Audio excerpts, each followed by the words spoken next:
Oh, enlightening.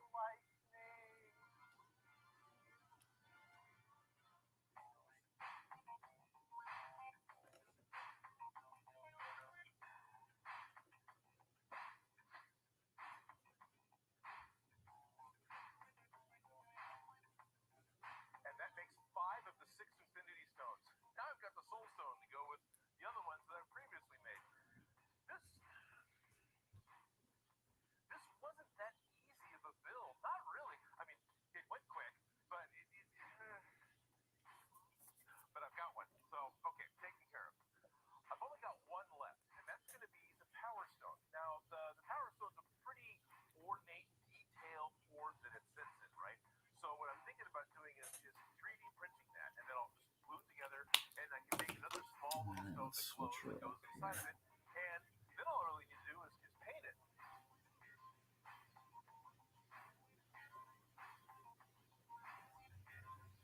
Oh, fuck!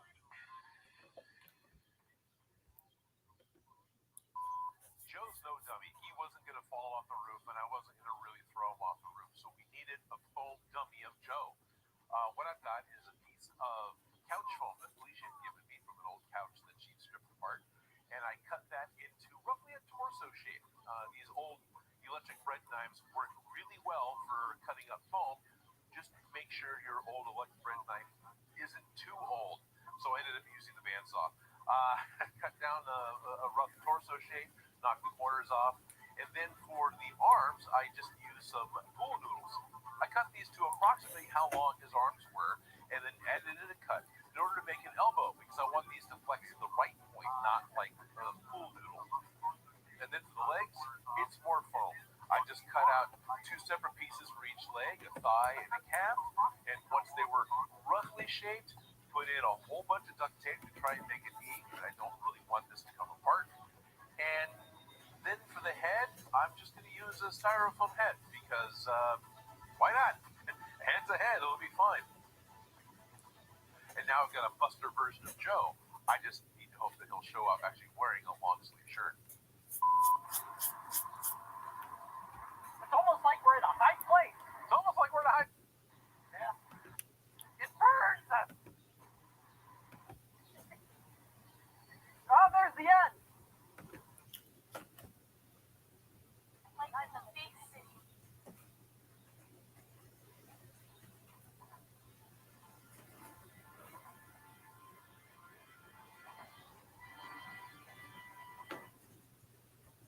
Hello, I'm Odin, and today I want to make a nearly invisible upgrade to Mecha Godzilla.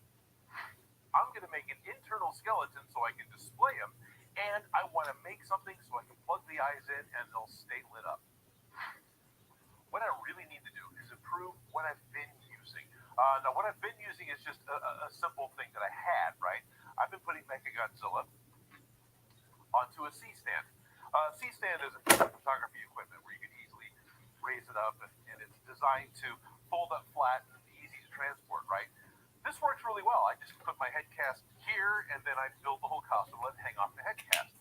The issue is, it's one pole that goes up the center of Mecha Godzilla, instead of having supports that run down each leg, which is more the way it works when I'm wearing it. So what I want to do is make an internal frame that has a pair of legs. It has a spine that can support the 7-foot tall head. By the time you get up to the top of the head, it's about 7 feet. And then that's where all the weight is. With either the batteries or the electronics that are in the eyes, the head actually gets a good amount of weight. So at that height, it's going to have some torque on the rest of the base. So I can't just make it a straight piece. But I'm going to give it a shot anyway.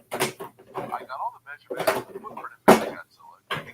Where his tail is, I just taped some paper to the floor and traced it out. When I decided the pile we're going to need to display, and how much space is going to take up inside. I need the green, but the green I need. Then I picked up a few things from the home and a couple of other things in case.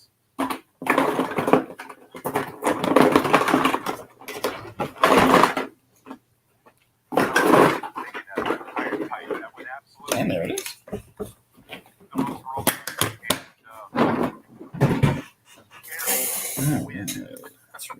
Right. And so if I need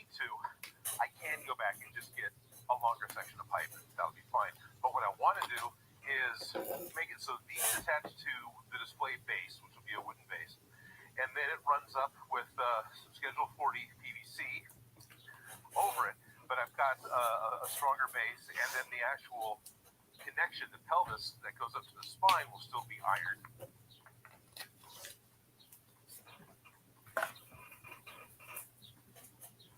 So these screw to the display base, which will be wood. And then I just want to set these on either side of a bit of 1-inch PVC. Early Schedule 40. Schedule 40 PVC pipe will not simply slip over the iron pipe. I need to heat up the plastic pipe and get the PVC to be soft enough, and then I can force the PVC over the pipe fittings. I have to heat both ends of both legs, which gets me a set of PVC legs. So I got the pipe to fit. It fits well. It fits really, really well. I kind of wanted it to come apart. I'm actually not surprised. Really, I'm not. But what I want to do is, I'm fine with this staying. This can stay permanently attached as it is right now. Heat fit is great. I want to get these back apart, and then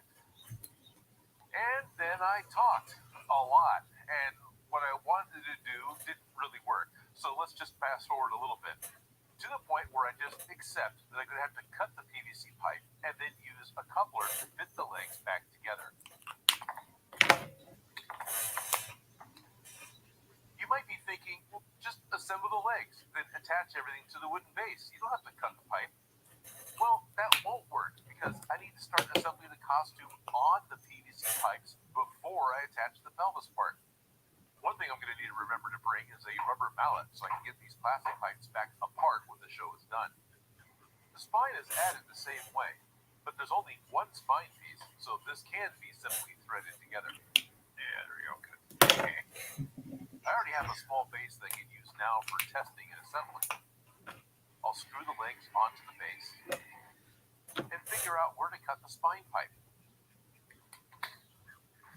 I've got a PVC cross piece and extension that a foam head can fit over. Then I realize it's too tall. It's a bit long.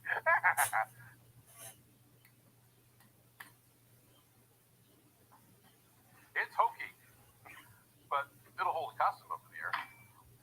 Okay, I need to do the arms. And the arms is kind of what spawned the whole request. The whole reason for doing this was because hanging on the C-stand, he's got a scarecrow kind of look, and we want him to actually hold himself up and have some sort of positioning in the arms.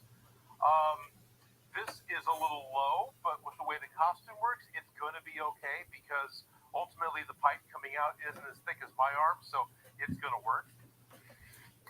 What I've got are some greenhouse connectors, and that's what I plan on using for the shoulders and for the elbows. All these special adjustable angle connectors fit 1-inch PVC pipe. I just need to cut some pipe to length. And I have the shoulders. I cut more pipes so the elbow will be in the right place compared to the foam shoulder. But before I added the forearms, I wanted to test fit the body. It made sense to me when I was shooting. Oh yeah, that hangs a lot better.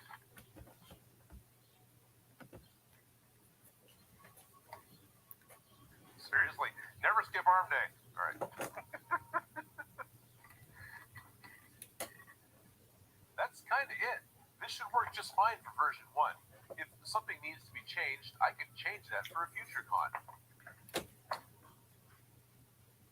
Now, I want to assemble the cosplay and actually see it on the display. For some reason, I started with the arms, but they went on pretty easily. Then after I finished assembling the arms, I realized I really need to put the whole thing together. So I built up the legs over the leg posts and attached Mecha's pelvis, and then I can add the display pelvis. Then on goes the upper body and arms. Having him on wheels is really nice in the shop. One of these days, I'll get his blinky light chest laser working, but that's not today. And I still need a better solution for the hands, but I have an idea. So I think I've got the body taken care of. It's not perfect, right? I can totally have a mannequin. There could be a couple of other different ways to do it. Lost Wax Oz just put a video out all about how he made an armor stand. All those could work. I did mine this way because it needs to break down and be portable. So that was one of the things I really wanted to do, and I was also really trying to use off-the-shelf parts. What I've got left is I got to make a way to make the hands stay on. The way I made the hands, if you remember, is on the inside there is a pipe, just a little plastic tube, like a fake pirate hook, right? Same idea. There you are, hands on. The original movie one, the hands weren't articulated in any kind of way. The fingers just kind of popped off, which I'm not interested in trying to make work anytime soon. That's not a promise that I will, but the concept has occurred to me. That would be really kind of cool if I got the fingertips to go up. I have made one of these mecha hand mounts. It's a whole series of PVC pipes and then a T, which I've cut a slit into that allows the post on the inside to fit, and so it grips the hand like that, and then it's able to grip the pipe, right? And then the tension of the rest of the arm from the costume is pushing down against the hand that holds it in place and keeps it from falling out. It actually has seemed to work really well. You saw it wasn't easy to pick up. I just need to make another one of these. The parts are a 1-inch coupler, a 1-inch to 3/4 inch reducer, a 3/4 inch to 1/2 inch reducer, a 1/2 inch pipe, and a 1/2 inch PVC T fitting. All off-the-shelf parts. I only need to cut 2 pieces, these 2. Everything else just fits together. I had even glued that one, and I don't think I'm going to. That might be an issue, but we'll find out after the first time.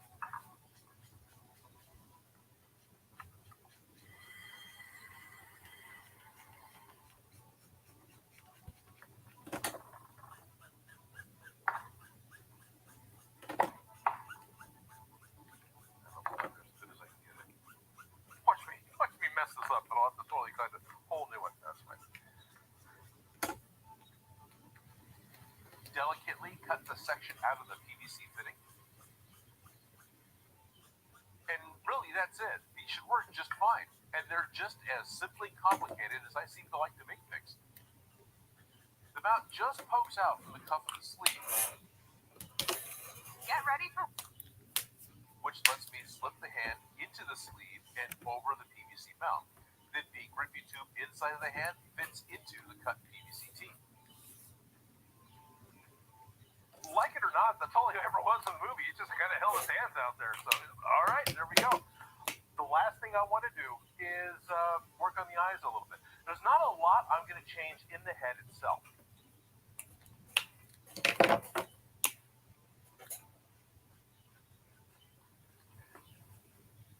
I've still got my 12-volt wires coming off from the LED truck lights that I have for the eyeballs.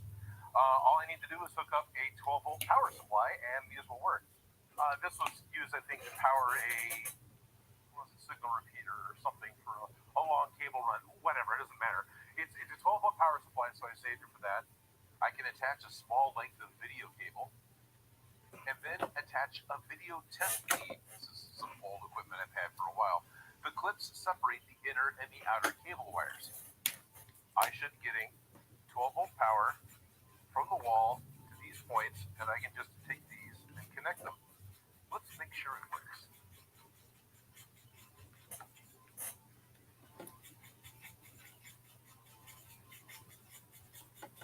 Wow, that's spitting out way more. 16. 12-volt DC. I'm getting 16, almost 17 volts. All right. Okay. I already know this works. I'm just doing it again.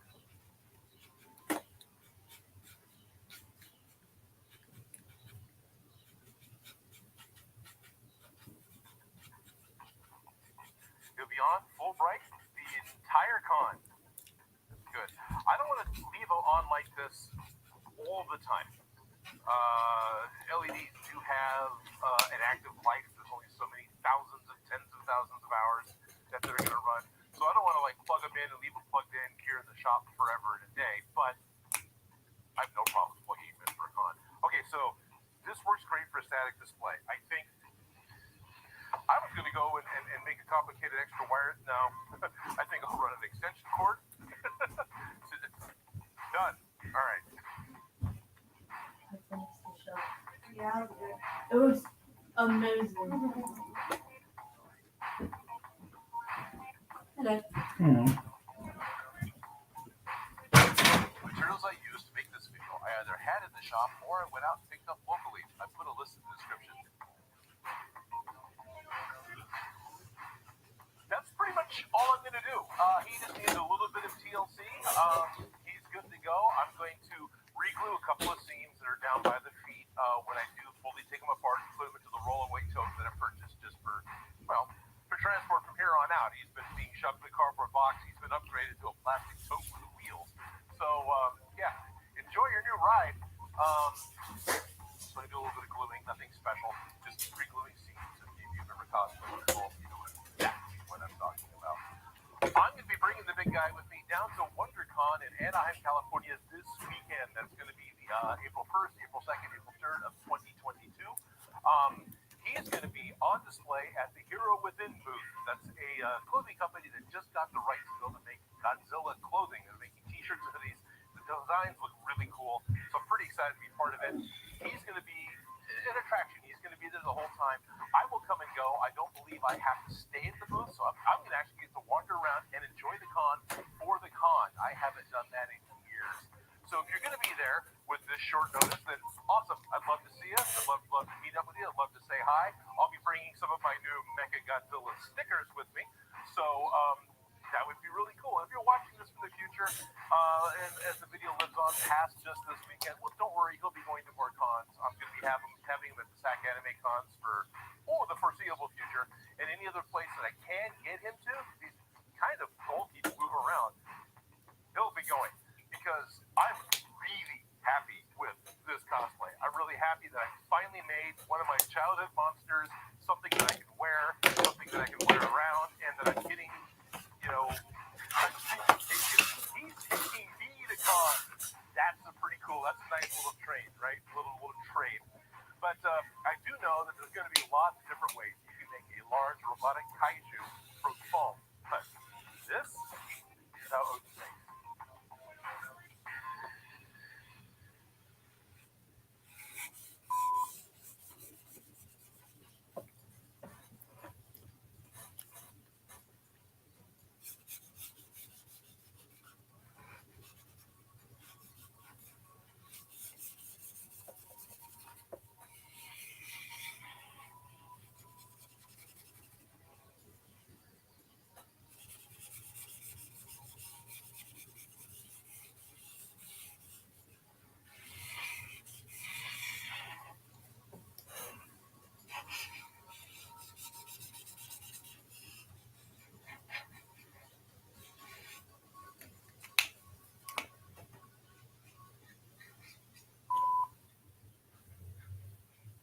Fun side note, this C-stand was actually purchased by a friend of mine who got it from the Kerner Optical liquidation sale.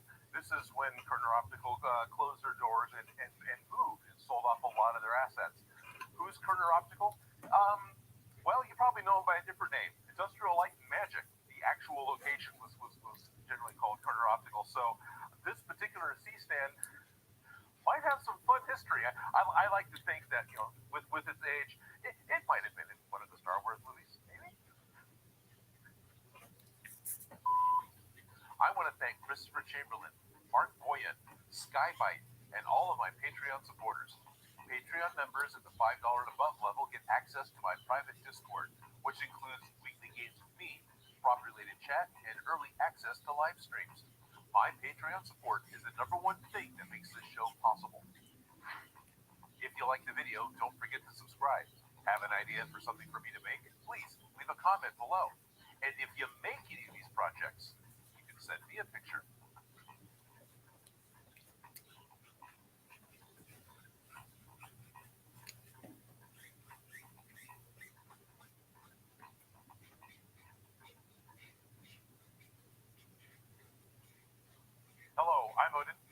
Today, I'm going to build another Star Wars inspired prop. And this build is another collaborative build with my friend over on the channel trying to finish something. We're going to build a storage case for thermal detonators. Because this thing is really cool. So, Sean tells me it's an ammo box. I don't know what type of ammo would actually go in here, but it's certainly some sort of military case.